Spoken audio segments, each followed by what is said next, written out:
File 26.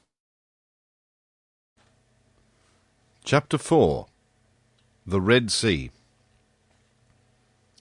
In the course of the day of the 29th of January, the island of Ceylon disappeared under the horizon, and the Nautilus, at a speed of 20 miles an hour, slid into the labyrinth of canals which separate the Maldives from the Laccadives.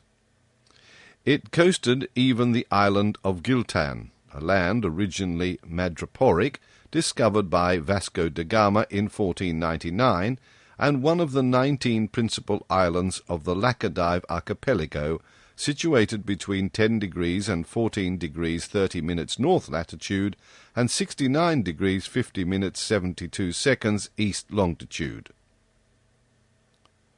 We had made 16,220 miles, or 7,500 French leagues, from our starting point in the Japanese seas. The next day, 30th of January, when the Nautilus went to the surface of the ocean, there was no land in sight. Its course was north-northeast in the direction of the Sea of Oman, between Arabia and the Indian Peninsula, which served as an outlet to the Persian Gulf. It was evidently a block without any possible egress. Where was Captain Nemo taking us to? I could not say. This, however, did not satisfy the Canadian, who that day came to me asking where we were going. "We are going where our captain's fancy takes us, Master Ned." "His fancy cannot take us far, then," said the Canadian. "The Persian Gulf has no outlet, and if we do go in, it will not be long before we are out again." "Very well, then, we will come out again, Master Land. And if after the Persian Gulf the Nautilus would like to visit the Red Sea, the Straits of Bab-el-Mandeb are there to give us an entrance." "I need not tell you, sir," said Ned Land, "that the Red Sea is as much closed as the Gulf, as the Isthmus of Suez is not yet cut, and if it was, a boat as mysterious as ours would not risk itself in a canal cut with sluices.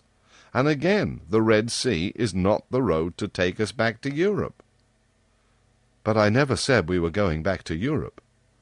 "What do you suppose, then?" "I suppose that after visiting the curious coasts of Arabia and Egypt, the Nautilus will go down the Indian Ocean again, perhaps cross the Channel of Mozambique, perhaps off Mascarenhas, so as to gain the Cape of Good Hope." "And once at the Cape of Good Hope?" asked the Canadian with peculiar emphasis.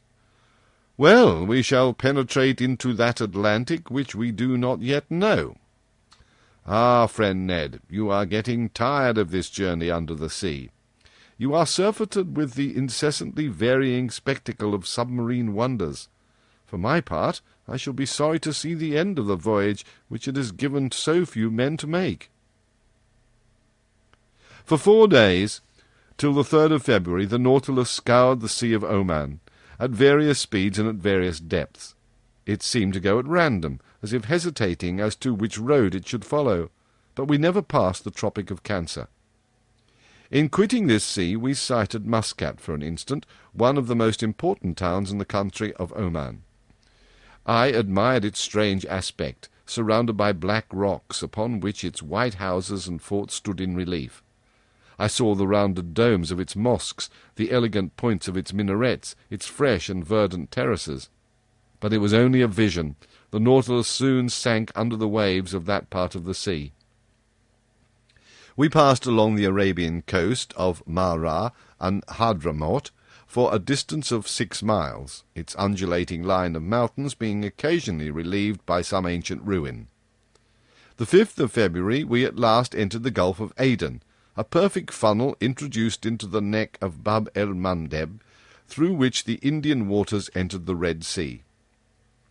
The 6th of February the Nautilus floated in sight of Aden, perched upon a promontory which a narrow isthmus joins to the mainland, a kind of inaccessible Gibraltar, the fortifications of which were rebuilt by the English after taking possession in 1839.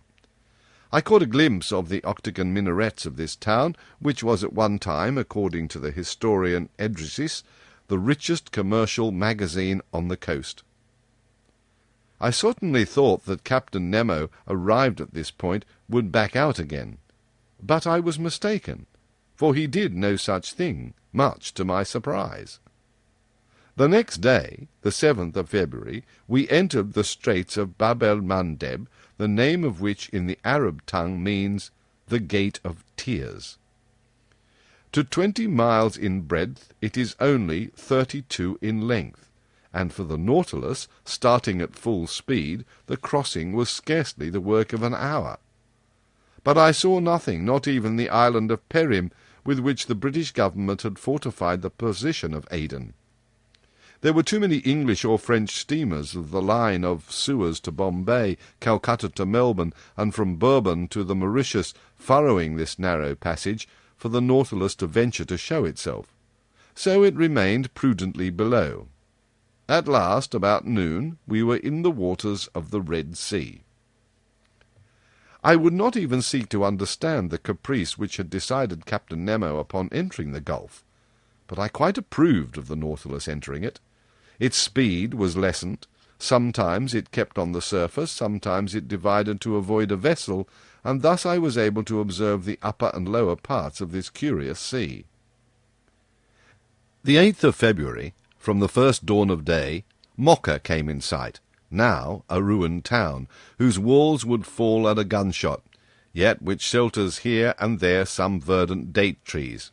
Once an important city containing 6 public markets and 26 mosques, and whose walls, defended by 14 forts, formed a girdle of 2 miles in circumference.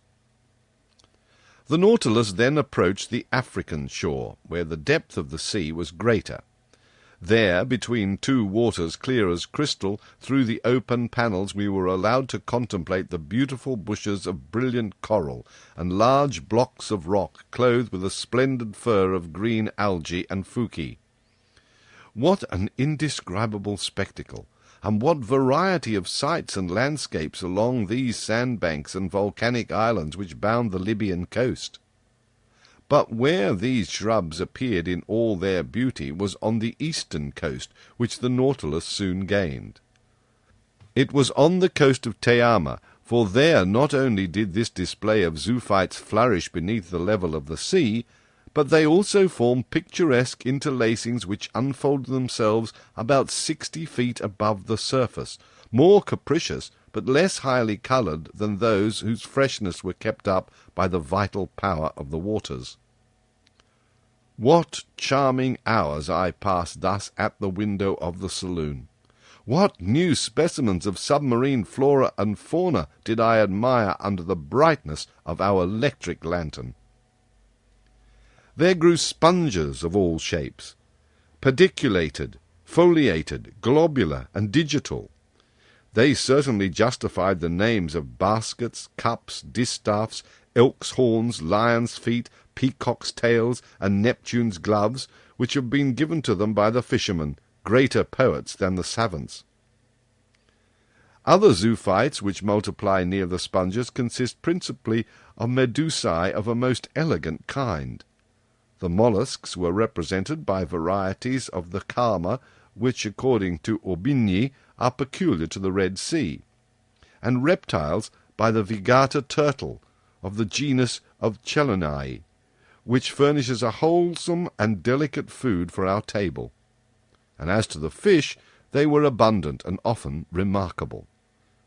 The following are those which the nets of the Nautilus brought more frequently on board. Rays of a red brick colour, with bodies marked with blue spots, and easily recognizable by their double spikes. Some superb caranxes, marked with 7 transverse bands of jet-black, blue, and yellow fins, and gold and silver scales. Mullets with yellow heads. Gobies, and 1,000 other species common to the ocean which we had just traversed. The 9th of February, the Nautilus floated in the broadest part of the Red Sea, which is comprised between Suakin on the west coast and Kumfidar on the east coast, with a diameter of 90 miles. That day at noon, after the bearings were taken, Captain Nemo mounted the platform where I happened to be, and I was determined not to let him go down again without at least pressing him regarding his ulterior projects. As soon as he saw me, he approached, and graciously offered me a cigar. "Well, sir, does this Red Sea please you? Have you sufficiently observed the wonders it covers, its fishes, its zoophytes, its parterres of sponges, and its forests of coral? Did you catch a glimpse of the towns on its borders?"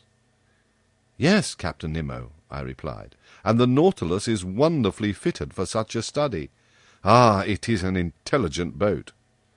"Yes, sir, intelligent and invulnerable. It fears neither the terrible tempests of the Red Sea, nor its currents, nor its sandbanks." "Certainly," said I. "This sea is quoted as one of the worst, and in the time of the ancients, if I am not mistaken, its reputation was detestable." "Detestable, Monsieur Aronnax. The Greek and Latin historians do not speak favourably of it, and Strabo says it is very dangerous during the Etesian winds and in the rainy season. The Arabian Edrisi portrays it under the name of the Gulf of Kulzum, and relates that vessels perished there in great numbers on the sandbanks, and that no one would risk sailing in the night. It is, he pretends, a sea subject to fearful hurricanes, strewn with inhospitable islands, and which offers nothing good either on its surface or in its depths. Such, too, is the opinion of Arrian, Agatharcides, and Artemidorus." "One may see," I replied, "that these historians never sailed on board the Nautilus." "Just so," replied the captain, smiling, "and in that respect moderns are not more advanced than the ancients. It required many ages to find out the mechanical power of steam. Who knows if, in another 100 years, we may not see a second Nautilus? Progress is slow, Monsieur Aronnax." "It is true," I answered. "Your boat is at least a century before its time, perhaps an era. What a misfortune that the secret of such an invention should die with its inventor." Captain Nemo did not reply. After some minutes' silence, he continued, "You were speaking of the opinions of ancient historians upon the dangerous navigation of the Red Sea." "It is true," said I, "but were not their fears exaggerated?" "Yes and no, Monsieur Aronnax," replied Captain Nemo, who seemed to know the Red Sea by heart. "That which is no longer dangerous for a modern vessel, well rigged, strongly built, and master of its own course, thanks to obedient steam, offered all sorts of perils to the ships of the ancients.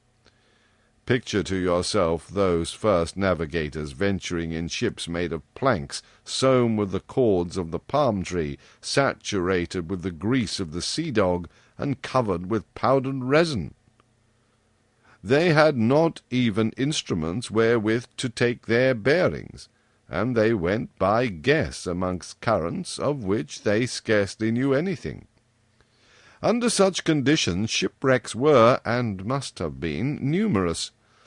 But in our time, steamers running between Suez and the South Seas have nothing more to fear from the fury of this gulf, in spite of contrary trade winds. The captain and passengers do not prepare for their departure by offering propitiatory sacrifices, and on their return they no longer go ornamented with wreaths and gilt fillets to thank the gods in the neighbouring temple." "I agree with you," said I, "and steam seems to have killed all gratitude in the hearts of sailors. But, Captain, since you seem to have especially studied this sea, can you tell me the origin of its name?" "There exists several explanations on the subject, Monsieur Aronnax. Would you like to know the opinion of a chronicler of the 14th century?" "Willingly." "This fanciful writer pretends that its name was given to it after the passage of the Israelites, when Pharaoh perished in the waves which closed at the voice of Moses." "A poet's explanation, Captain Nemo," I replied, "but I cannot content myself with that. I ask you for your personal opinion." "Here it is, Monsieur Aronnax. According to my idea, we must see in this appellation of the Red Sea a translation of the Hebrew word Edom, and if the ancients gave it that name, it was on account of the particular colour of its waters. But up to this time I have seen nothing but transparent waves, and without any particular colour. Very likely, but as we advance to the bottom of the gulf, you will see this singular appearance. I remember seeing the Bay of Tor entirely red, like a sea of blood." "And you attribute this colour to the presence of a microscopic seaweed?" "Yes. It is a mucilaginous purple matter, produced by the restless little plants known by the name of trichodecemia, and of which it requires 40,000 to occupy the space of a square 0.04 of an inch. Perhaps we shall meet some when we get to Tor." "So, Captain Nemo, it is not the first time you have overrun the Red Sea on board the Nautilus?" "No, sir. As you spoke a while ago of the passage of the Israelites and of the catastrophe of the Egyptians, I will ask whether you have met with traces under the water of this great historical fact." "No, sir, and for a very good reason." "What is it?" "It is that the spot where Moses and his people passed is now so blocked up with sand that the camels can hardly bathe their legs there. You can well understand that there would not be water enough for my Nautilus." "And the spot?" I asked. "The spot is situated a little above the Isthmus of Suez, in the arm which formerly made a deep estuary, when the Red Sea extended to the Salt Lakes. Now, whether this passage were miraculous or not, the Israelites nevertheless crossed there to reach the Promised Land, and Pharaoh's army perished precisely on that spot. And I think that excavations made in the middle of the sand will bring to light a large number of arms and instruments of Egyptian origin." "That is evident," I replied, "and for the sake of archaeologists, let us hope that these excavations will be made sooner or later, when new towns are established on the isthmus after the construction of the Suez Canal. A canal, however, very useless to a vessel like the Nautilus."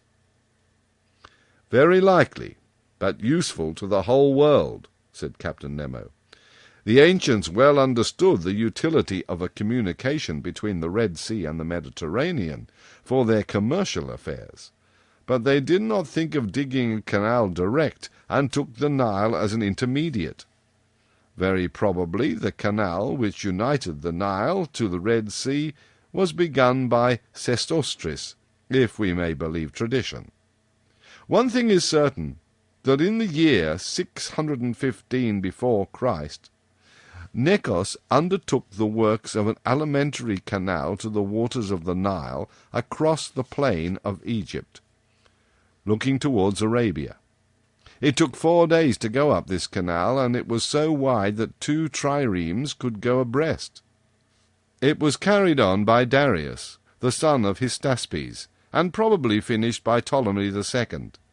Strabo saw it navigated, but its decline from the point of departure near Bubastis to the Red Sea was so slight that it was only navigable for a few months in the year.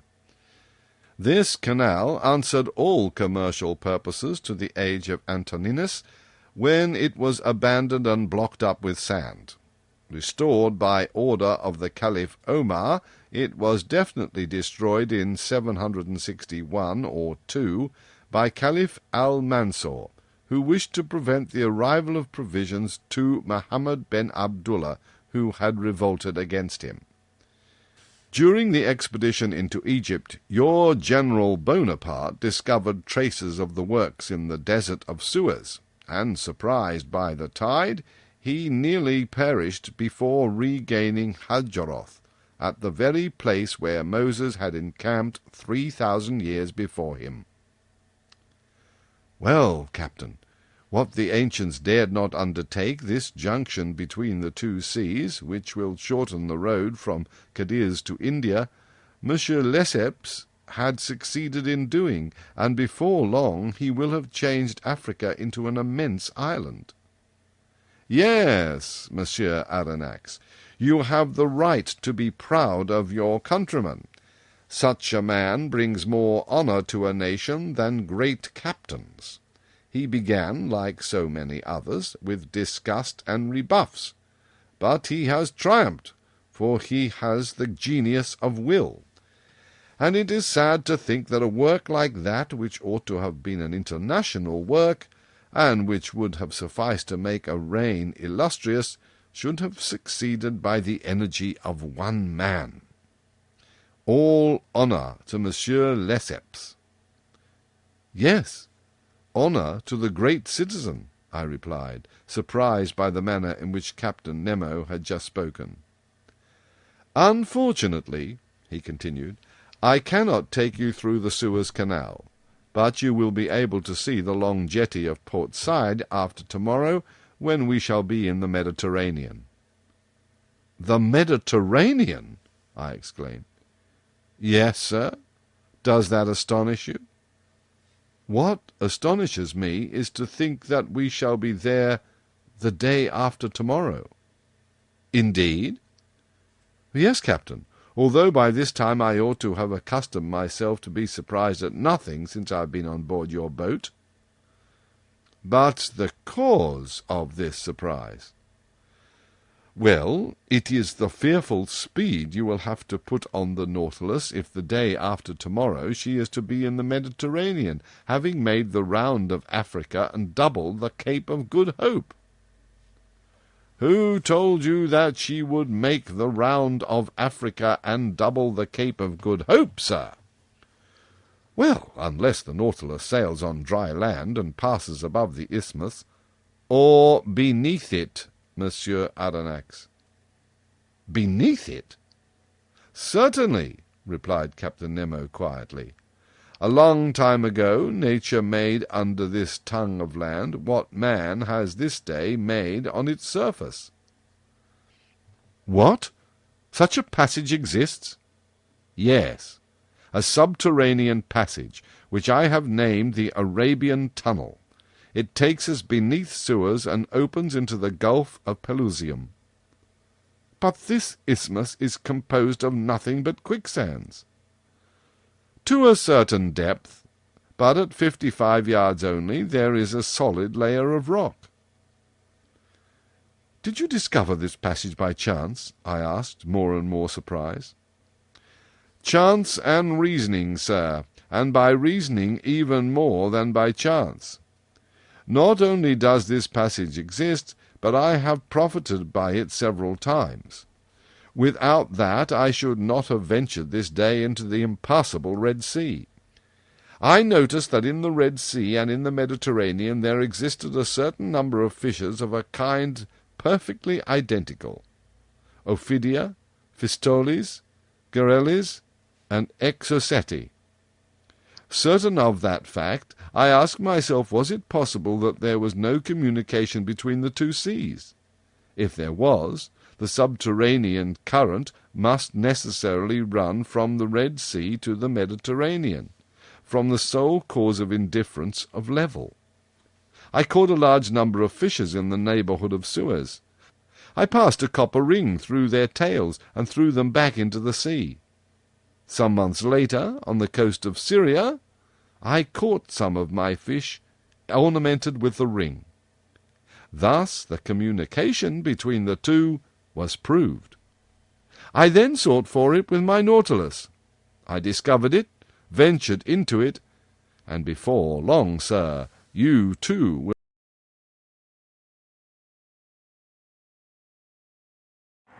Please do not forget to like, share and subscribe. Thank you.